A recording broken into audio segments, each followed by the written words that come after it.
Okay, cool. All right, so welcome to the Referral Challenge Q&A Mastermind call for Monday, the 24th of April, man. I'm just constantly amazed at how quickly time goes by. It's just, I mean, I know it's sort of a cliche, but it's mind-boggling. I remember when I was a kid, it was like summer lasted forever, and now it comes and goes like that. Yeah. Done. All right.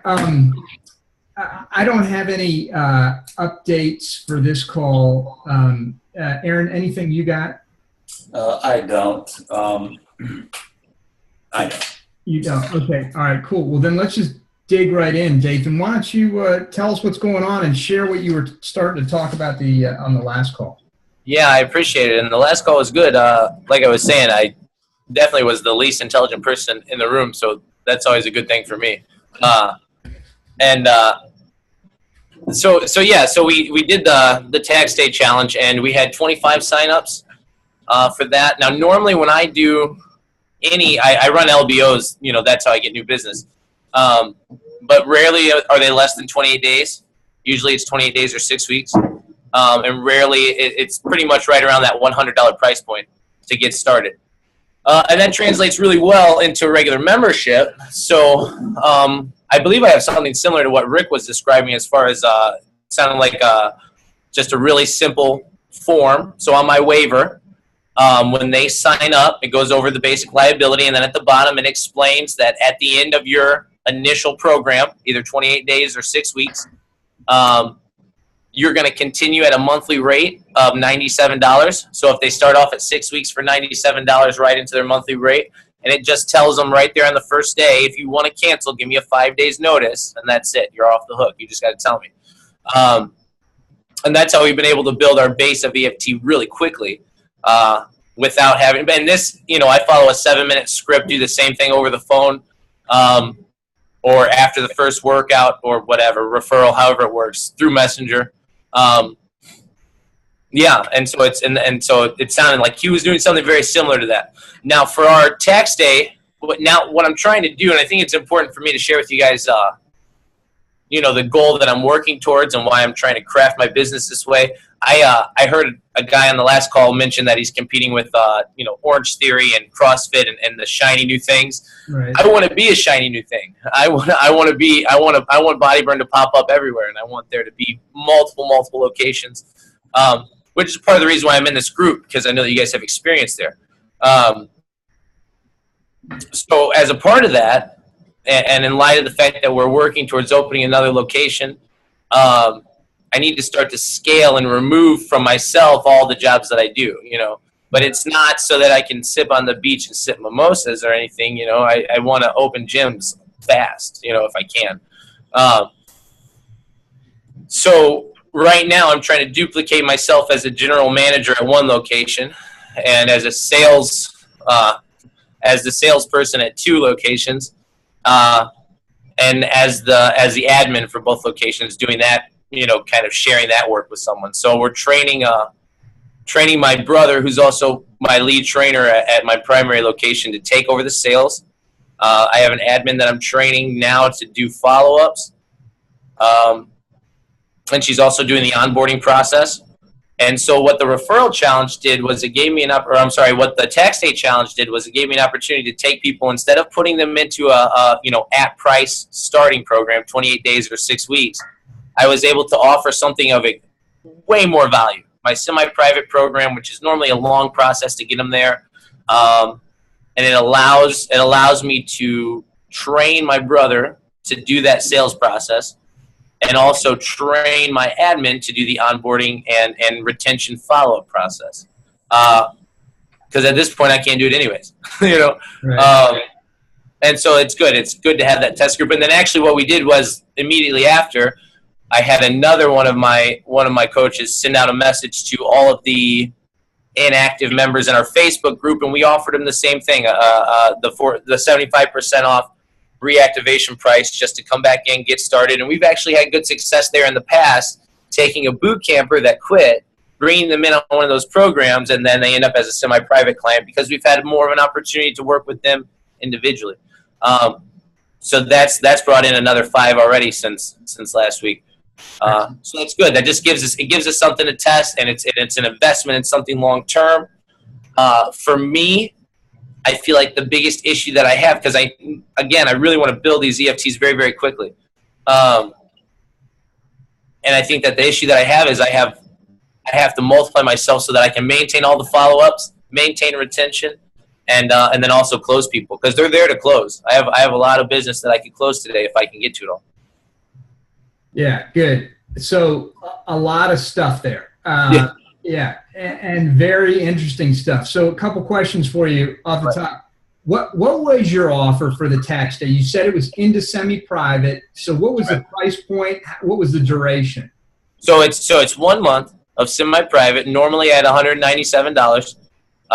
We offered it for $47. As a part of that program, we do unlimited. So that means that they can come every day of the week. They're limited to, in semi-private, they do 3 days a week of small group weight training. And then they can do as much boot camp as they want. We also have a private area on Facebook like this with all of our training videos. As well as we do a little more nutrition coaching in the semi-private program as well. So normally for $97, they're only doing boot camp, which is large group, Right. Right. What's your bread and butter? Where do you make the bulk of your revenue? With which service?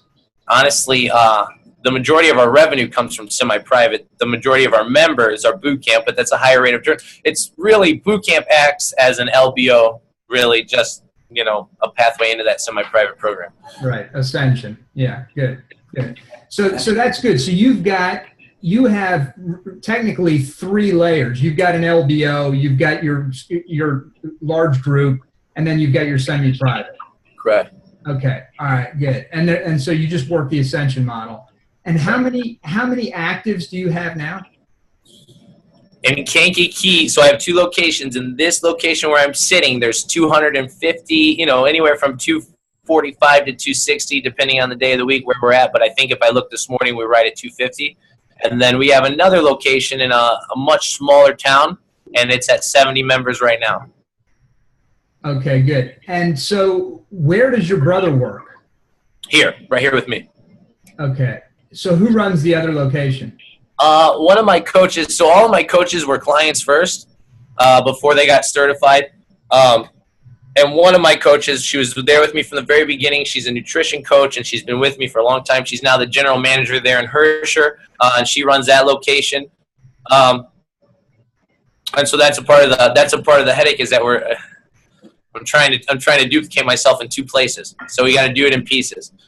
Right. And she a big part of what we focused on over the last year was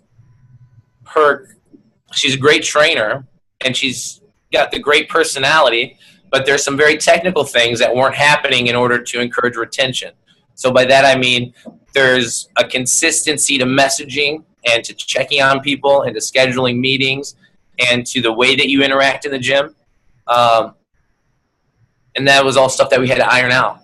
And then also on my end of it, the population it's maybe 25% as many people in that little town as there are where I'm at now. So I had to learn how to market in an entirely different way. So those 2 things combined made it a little bit tough to develop. But now she's in a place where she can retain. She knows how to keep track of these ladies. The gym is growing. I've had good success getting new business there consistently. So now she can begin to work on her sales process as well. Excellent. So you have ironed out those issues with her that you mentioned. I mean, you fixed those things. Did you build out SOP, standard operating procedures, for those elements, and then manage her down to those, or how did you do it? I've had to train them personally, and this has been a thorn in my side because we don't have our SOPs mapped out. I literally have a list right here what the admin's doing to catch up and get this done. And this is a part of the reason why, just on a more personal level, I set a time frame to open another gym and to move towards that goal. Because if I don't, then I'm going to be stuck in a business where we're only as big as I can maintain my bandwidth, and where every time that we run into an issue or confusion, I go there and fix it. And that's not a good life for me. That's not a good life for my staff, and that's not what my business can be. So that's what you're describing is exactly what we're working on. Yeah. Okay. But so how do you see challenging yourself to open another location, a third location? How do you see that as being the solution to the existing problems that you have now? Is it just that you're going to force yourself to build these SOPs so that you can meet your goal? Or I'm just absolutely, yeah. Whether or not we pull the trigger, and one thing I'm not going to do is put myself or anybody that works for me in a tricky situation, or I'm not trying to step on my own foot, as it were. But if you seriously set a time frame towards a goal, and then you ask yourself what's going to be required in order for that to happen, every problem that we operate under now gets clearly marked out, and we're setting a time frame to get it taken care of. And when we talk this way, when I operate this way, and when I talk this way with my team, they're all on the same page, and they understand why we're making the changes or doing the things that we're doing. And it's been very, very beneficial just to talk that, like, hey, what third location's coming? What are we going to do? I'm going to look at the lease right now. What, are we ready? What do we need to change? And so, yeah, I put myself under the gun intentionally to get that stuff fixed now. Okay. Yeah, good. It's good that you're young, brother. I'll tell you that.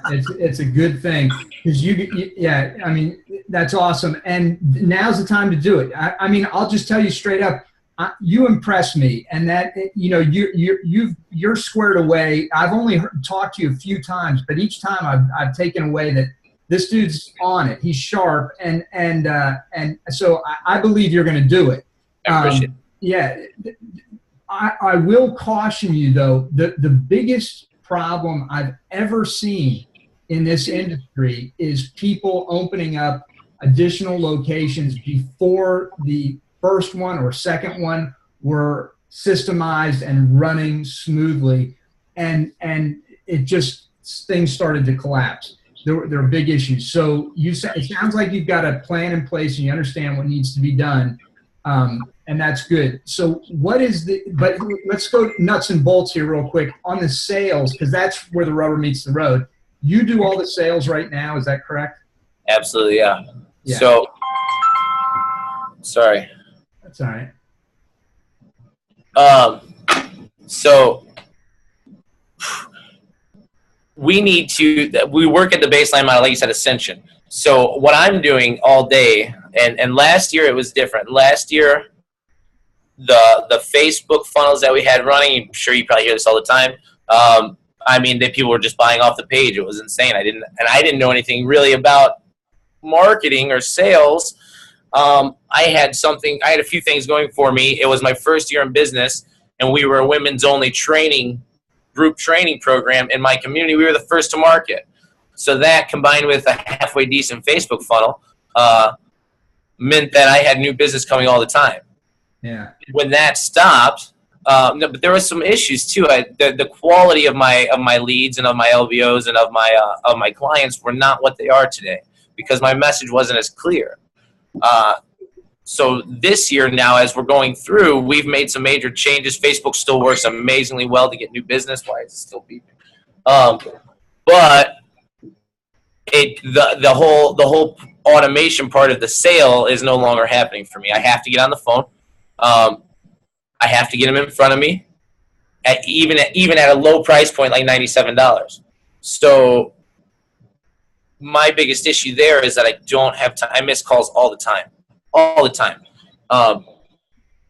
No one else is trained to do that simple 7-minute script. You just say what I say. So that's what we're doing right now. So then from there, I'm also generally the one who's going and inviting people into semi-private and making sure that they get to that first weight training workout, sending them the extra resources, asking them how the workout went, scheduling the third workout, and then making sure I'm there to meet with them afterwards. I've got a lady at my 5 a.m. that's been trialing semi-private for 2 weeks. I just got to go ask her for money. Yeah. I just got to go ask her. She wants to do it. She's doing it. So this is crazy. Yeah. So this has to be, somebody needs to take those baseline $97 a month phone calls or the scheduled workouts and make sure that happens so I can focus on semi-private. Because once I get that ironed out, that could run at a higher price point as well. So you don't do a consultative sale. You're just doing a quick pitch. For my baseline boot camp, yeah. And then, hi, how are you? What makes today the day? Here's what we do. There's only a couple spots left. Would you like to sign up? And then go ahead. What percentage do you close? 9 out of 10. Awesome. 9 out of 10. But it's because the people that are the marketing is on.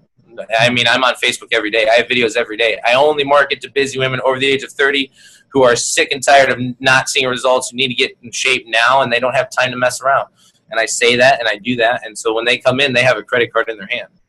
They're ready. Nice. That's great. That's awesome. So you've got great market to message match. So the sale is simple. And then, so what about the ascension into semi-private? Does that require a sit-down consult, or how do you do that? Yes.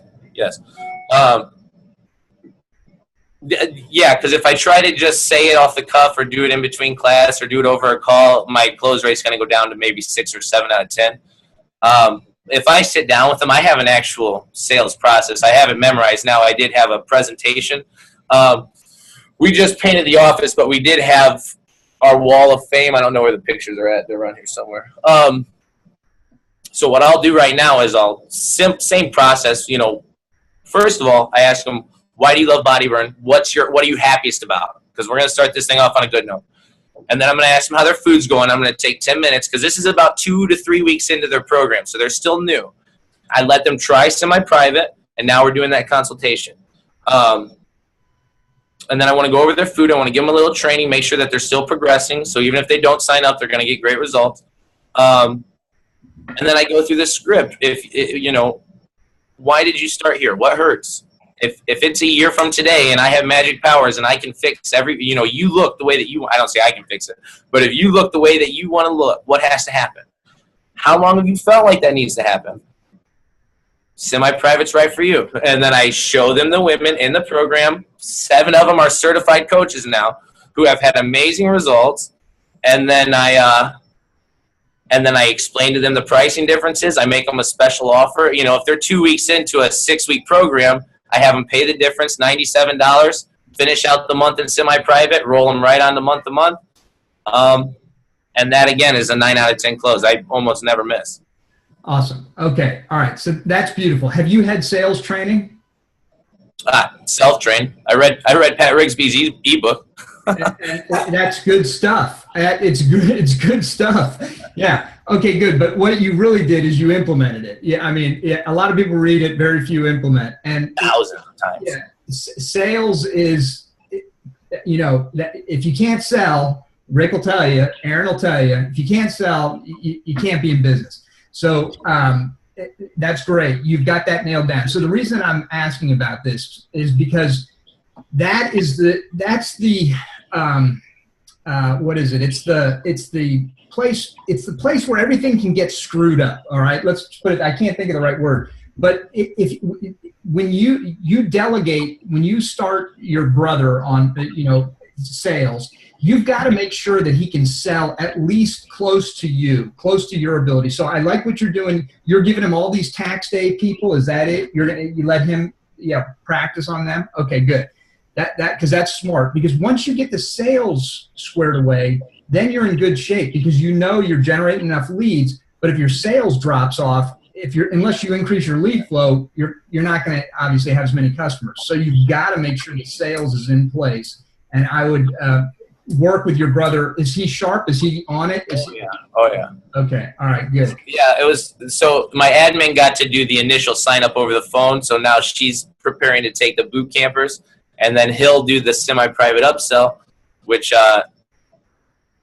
we can get him in place then. And then I can have people handling both of those flows and scale, which is ultimately what I want to do.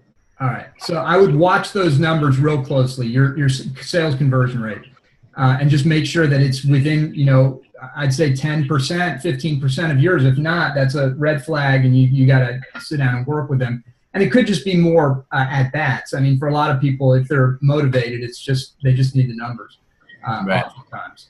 So that's good. You get that squared away. You get your delegation squared away, which is good. Do you have an admin right now? Yep. Yeah. Okay. All right. Good. And do you have just one that runs both facilities? Correct. Okay. And she started with us in the last month, so we're still in a training process. All right. So that's another key piece. You got to get that dialed in. So you need to be able to rely on them because, as you said, you've got to free up your time so you can't be, worrying about whether the admin's doing the things that are necessary. I mean, obviously you need to inspect what you expect, but that's it. You don't want to be in the trenches doing that stuff. So those are two key pieces right there: the sales, the admin stuff. Yeah. So that's good. I've been dominating this stuff. Aaron, do you have anything you want to add?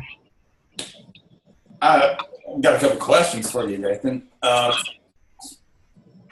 First of all, have you read Michael Gerber's email? Oh yeah, I was listening to it today.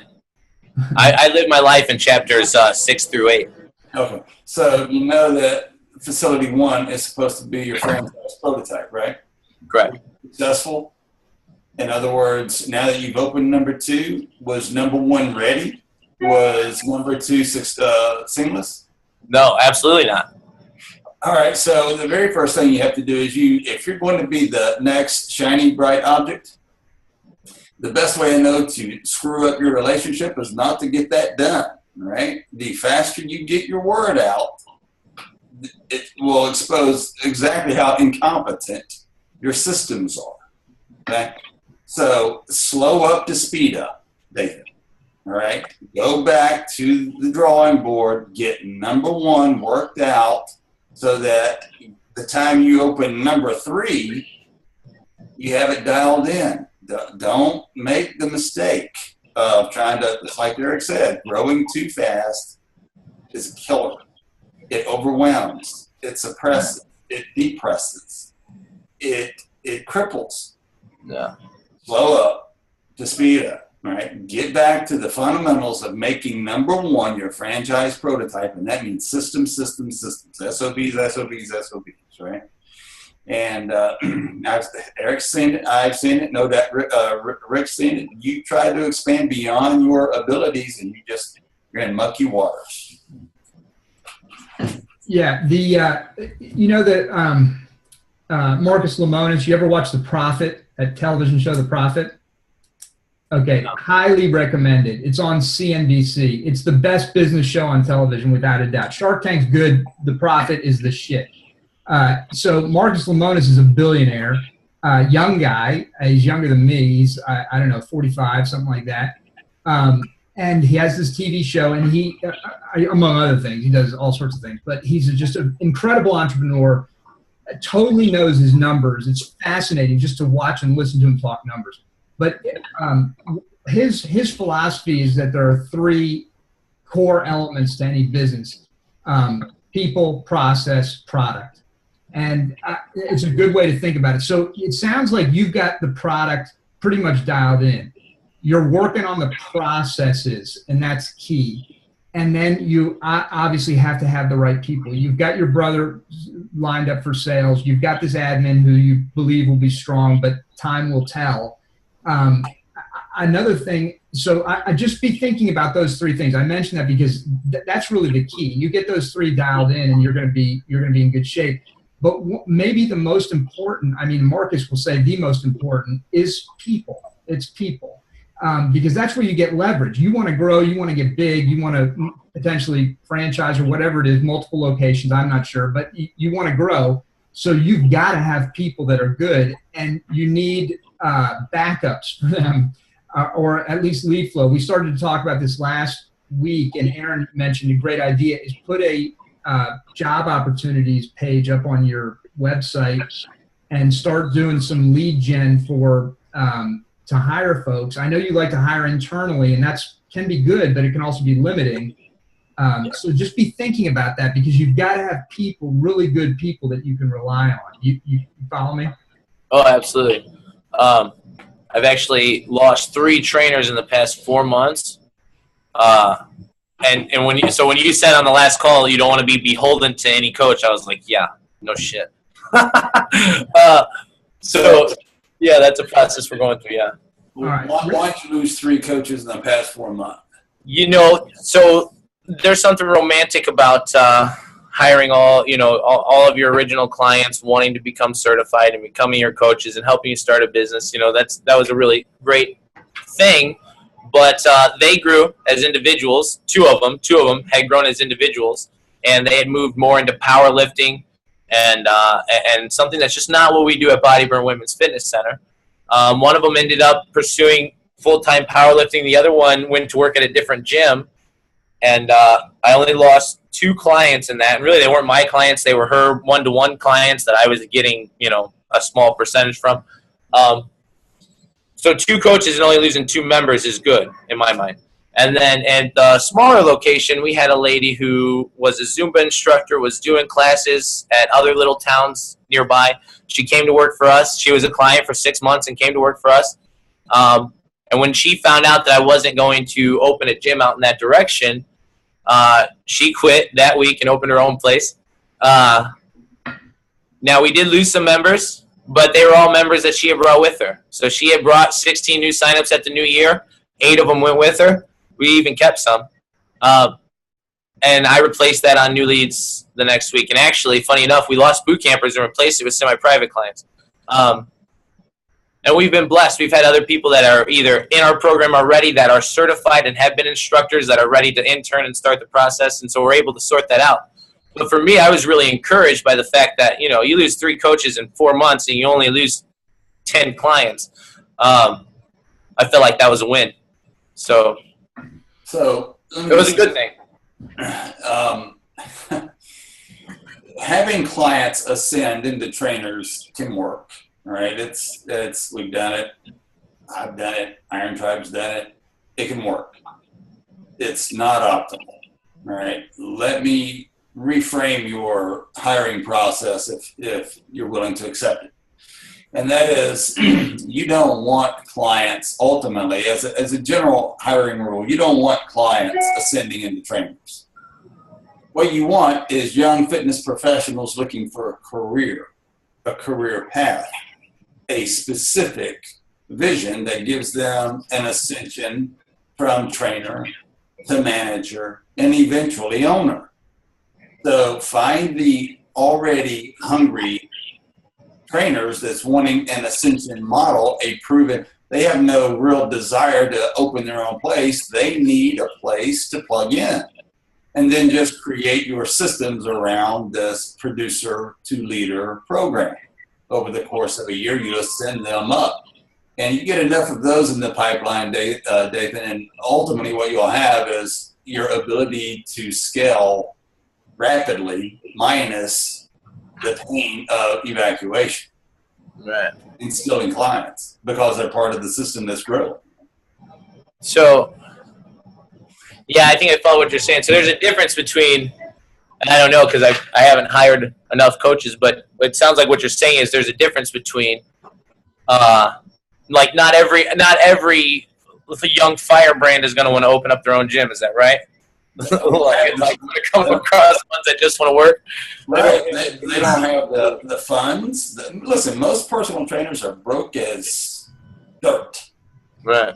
And they typically don't have the ability to go out and open their own place. They don't have the confidence. They don't have the experience. And the haughty that do suffer, right? They suffer in ways that if they had to do it over again, they wouldn't. Yeah. Right? Yeah. So find that person. I mean, it's the old adage, hire, slow, fire, fast, right? Right. But, go ahead, Rick. Also, and I've seen this in the past with my own facility, the ones that are clients that become trainers are typically looking at it as a part-time thing, an extra thing. So they don't have the same commitment as somebody that's looking to make a career. Also, it sounds like maybe you could have had a little bit deeper conversation on the front end on what they were looking to do and where and explain to them, look, this is my livelihood, so I'm asking these questions because I need to know to make sure this is going to work for both of us. And talk to them a little bit about what their long-term vision is working for you. It sounds like these people didn't have long-term visions and you suffered from it. Yeah, absolutely. Yeah. Yeah, you know, a lot of folks, the gym I work out at, they bring in all their new talent on a right out of school. What's that called? Where they hire them as Internship. yeah. Thank you. That's the way I do it now. Yeah, and that's what Aaron and Tony Lindauer do. That's a bunch of folks do that. Do you have any resources for getting interns, Dathan? No, I mean I've always just recruited internally. Yeah. Do you have colleges nearby? Yeah. Yes. Or do your I'm sorry. What's that? You've got it built in right there to go talk to somebody about internships. That's how I do it. The University of Missouri is actually an hour away, but I always end up with 1 or 2 interns, and that's how I've found, quite honestly, my best coaches is through that. They are hungry. They're coming out of school, and quite honestly, in school, they're being told that they're going to walk out, they're going to graduate and start making 60, 80,000. Then they come here and learn the reality of it because I teach them the business side as well. And when the ones that stay are staying for the duration. You know, now I've got somebody that I can groom into management, like Aaron was saying, and groom into ownership, you know, because they've got those goals. They realize, okay, you know, I'm not going out of school making the same kind of money as somebody else that's been doing this for a while. I have to pay my dues. Where, again, I do have a lady that's been with me. She was a long-term client. She's been with me forever, but she's just been a loyal person. But I guarantee you, push comes to shove, and her husband says, hey, we're taking 4 weeks of vacation this year. I know where her priority is going to be. Yeah. Okay, so there's the difference, like both Eric and Aaron are telling you, and I can tell you firsthand from seeing it here. You know, I know the one guy, he's going to be around, and I guarantee you I'm going looking for a couple more interns from University of Missouri because I can build a business around them where I can't around clients turn trainers. Yeah. Yeah. Ran into that. Right. And if you need help on how to approach a university or any college, reach out to me. I can tell you exactly how I did it, how we went about it, and the whole 9 yards. I mean, and I have such a detailed internship program that the college is like, oh my God, they're going to learn more in their 12 weeks there than they probably learned their whole time with us. So I can help you out there if you need to. Thank you. Rick, I loved you, man, in a straight bro kind of a way. You're awesome, buddy. Yeah, no, you got a giving heart, and it's a wonderful thing. I mean, I think a lot of the folks in the group do, but you continually give, Rick, and thank you very much for that. I know. Well, thank you guys. I appreciate it. Yeah. Let me just say one final thing on this, Dathan, and that's this. You know, you are a young guy, and you've had what sounds like really tremendous success in a short period of time, and I think you're smart enough to manage that and sustain that. But what can happen when you get early success at a young age, when you lack a little bit of experience, and that's by experience, I just mean time in, you know, time in, is that you start believing that everything you're doing is the right way to do it. And in a lot of ways, it might well be. I'm not saying it's not. I'm just saying, and I think you're open to it, is listening to the grizzled, salty veterans and taking some, you know, at least listening and considering what they're saying and not discounting it out of hand. No, yeah, that's why I'm here. Yeah, absolutely. Yeah, good. I appreciate it. I'm sorry. One last thing I'll say about your systems, Dathan, from location 1 to location 2 where it broke down. You need to go back and do a hard, solid look at that. All right. And then go to location number 2 and find out, you know, what could have been done better. And before you ever advance to move into number 3, you try to do everything you can to find the weak link, you know, and bolster it up and make sure that it doesn't happen going into the next one, because Eric's right. The example is when my children started driving, right? My kids were far away, You know, I'm going to brag a little bit on my kids, but they were far and away more mature than their peers. And I acknowledged it, and I told them, you're far and away above and beyond the maturity of your peers. Thank God for your mother. You're still 16. And you have all the fundamentals. You know what it means to drive. You know what all the laws are. You know, but experience has got to be drilled into the nervous system. It can't be right here, right? And so I say all that just to come back and say, when you go to move forward and advancing your shiny new object, shiny new objects are picked up and put down pretty quick if they're not valued, all right? Dig deep into location 1, find out how location number 2 could have been better, and how to make sure going into number 3, all of that's polished and not a problem. I'll have to agree with them on that one. Be sure your systems are dialed in. Be sure your training of your staff is world class. And then really, you know, take your time, make sure you're hiring the right people, because bottom line is when you open that new facility, like Eric said, people are going to be the key. And you want, these people are going to be a representative of you. So bottom line, it becomes your responsibility. Make sure those systems are in place so that facility runs right. The people that you hired are trained, and then they're going to be the right people to present your new facility in the right way. You take care of those 3 things, and you got something that you can duplicate over and over and over again, and, you know, grow as large as your whole thing allows you to at that point, or as large as you want to, I should say. All of it. Yeah. Want it all. Want to dominate the area. Yeah. Bro. Hey, I will add one additional thing, because this is a really interesting conversation. This will be helpful for a lot of other folks.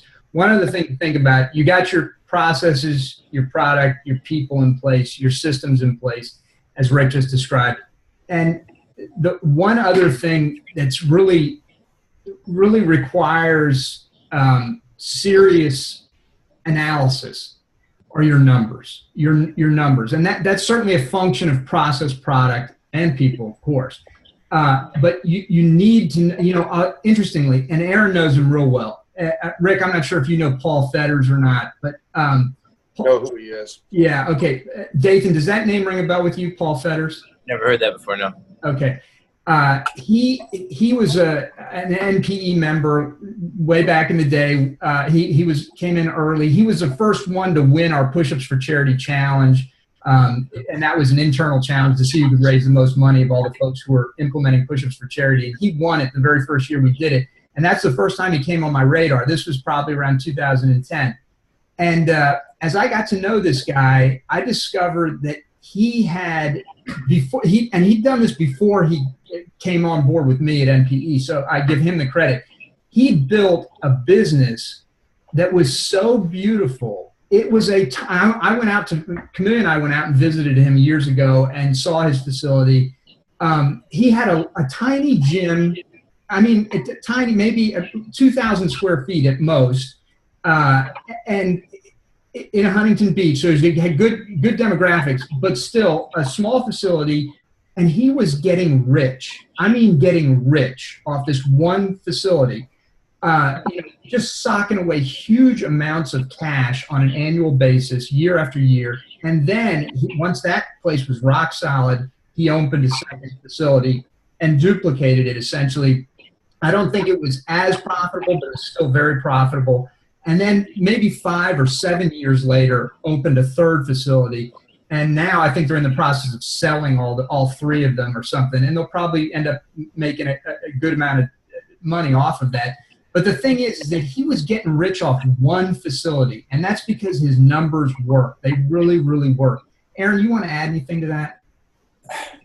Paul Fetters is an incredible guy. And he and his wife, but his whole family is just freaking stellar. But Eric's right on. I mean, Huntington Beach, one location, the guy goes in and just does good work. Small group training, 4 at a time, 2 sets of people can go, so 8 people total at any given time. and its margins are, he charges between $450 and $700 a month. Yeah. Right? And so when you fill up a facility like that, you're in the money. You are sitting pretty. So to Eric's point, I mean, I know you're a little on the lower side of that, but my gosh, man, margins matter like everything. I mean, it's really, anyway, bottom line, they are incredible people. You should hunt them up, look at, what they do, whatever, but.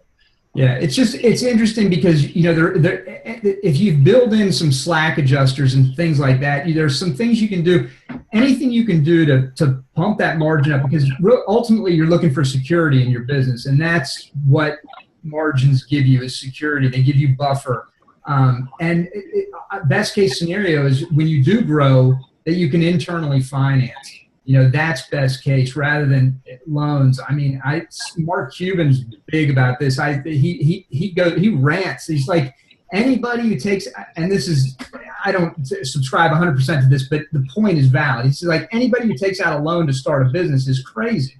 And you sometimes you need a small loan, and that's fine, but you need to have a plan for repaying it. But internally financed, that's how I grew my first business and NPE, all internally financed, never borrowed a dime.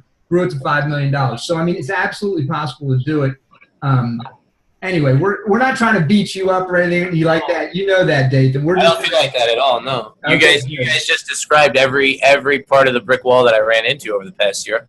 And, I'm going to get through it. And I don't know about waiting 5 or 7 years to open a gym, but I want to get these problems fixed. I want to get them fixed now.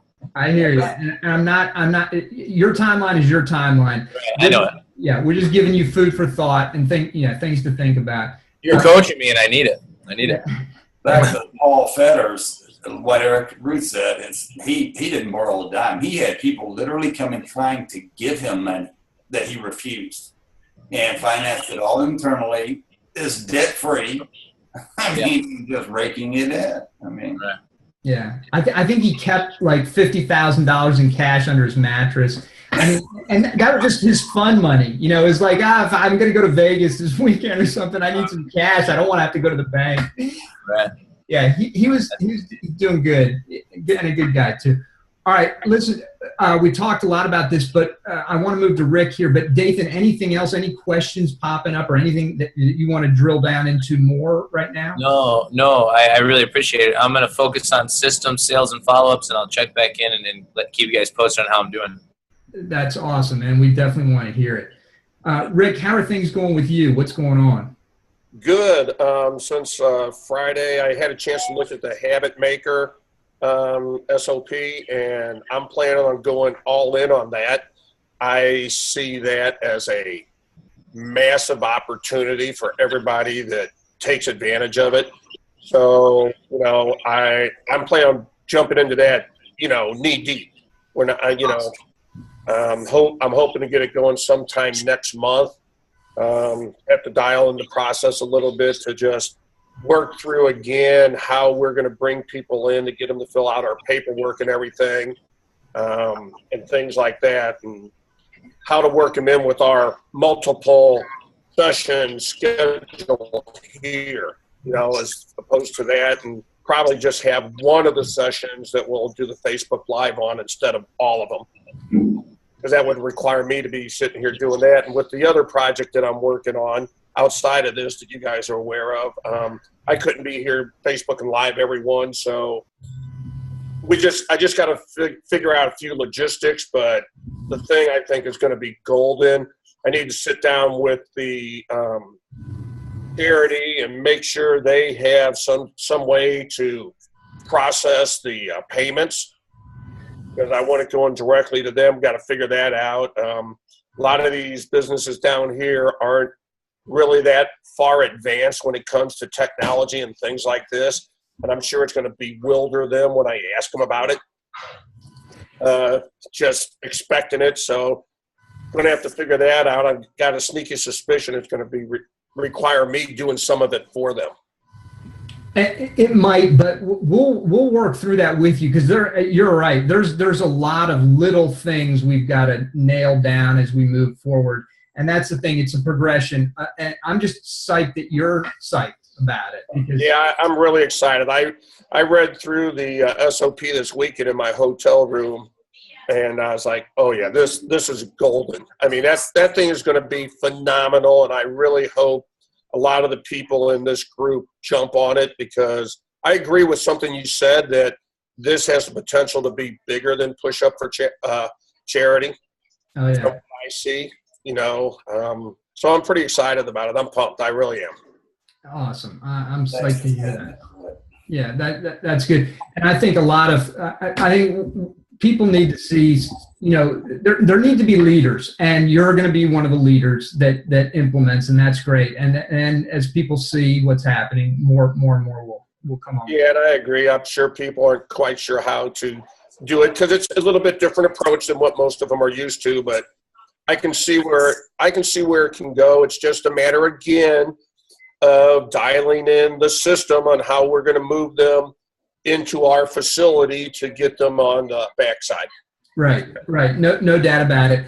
And we'll work a lot on that and make sure that it works. But the big key is really the positioning angle of it, and becoming that top of mind fitness business in your area, which is possible, because there's so much news out there. There's so much information flowing all the time that when there's a lot of people talking, it becomes fairly obvious who the mover and shaker is in the business. I mean, it can take off in an organic way. And the reason I see this working so well is because of that little promotion I ran right before the tax day thing. It was kind of the same principle, where I was donating all the money to a charity. Right. So this, and I only did that for 4 days, and it brought in 37 people. Imagine with a few weeks of promoting this on Facebook, actually getting press releases out this time, getting on the radio, getting, all kinds of things going like that. It could be really huge. Yeah.